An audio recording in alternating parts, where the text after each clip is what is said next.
Sir ഈ സ്ട്രോക്കിന്റെ ചികിത്സകൾ എന്തൊക്കെയാണ്? സ്ട്രോക്ക് നേരത്തെ ഞാൻ പറഞ്ഞ പോലെ രണ്ട് തരമാണ് ഉള്ളത്. ഒന്ന് ഇസ്കീമിക് സ്ട്രോക്ക്, രണ്ട് ഹെമറേജിക് സ്ട്രോക്ക്.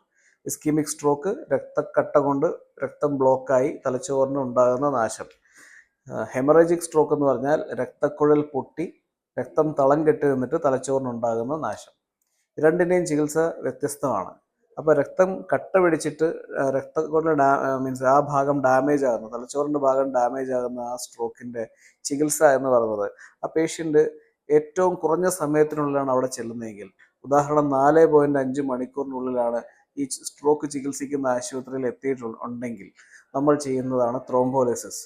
ത്രോംബോലിസിസ് എന്ന് പറഞ്ഞിട്ടുണ്ടെങ്കിൽ ആ കട്ട പിടിച്ച രക്തത്തിനെ നമ്മൾ അലിയിച്ച് കളയുന്ന മരുന്ന് ഞരമ്പിൽ കൂടെ കൊടുത്തിട്ട് ഉള്ളൊരു ചികിത്സയാണത്.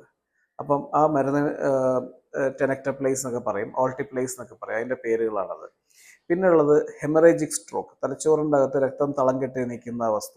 അതിൻ്റെ ചികിത്സ എന്ന് പറഞ്ഞാൽ പ്രധാനമായിട്ടും നമ്മുടെ ബ്ലഡ് പ്രഷർ കൺട്രോൾ ചെയ്യുക എന്നുള്ളതാണ്. ബ്ലഡ് പ്രഷർ കൺട്രോൾ ചെയ്യുകയും പിന്നീട് ആ തലച്ചോറിൻ്റെ അകത്തുള്ള രക്തം കട്ടപിടിച്ചിരിക്കുന്നതിൻ്റെ നീർക്കെട്ട് കുറയ്ക്കുക. ചില പ്രത്യേക സാഹചര്യങ്ങളിൽ നമ്മൾ ആ രക്തം എടുത്ത് കളയുന്നതിനെ കുറിച്ചൊക്കെ ആലോചിക്കും. അപ്പോൾ ന്യൂറോ സർജന്മാർ അവിടെ അവരുടെ ഒരു ആവശ്യം അവിടെ ഉണ്ടാകാറുണ്ട്.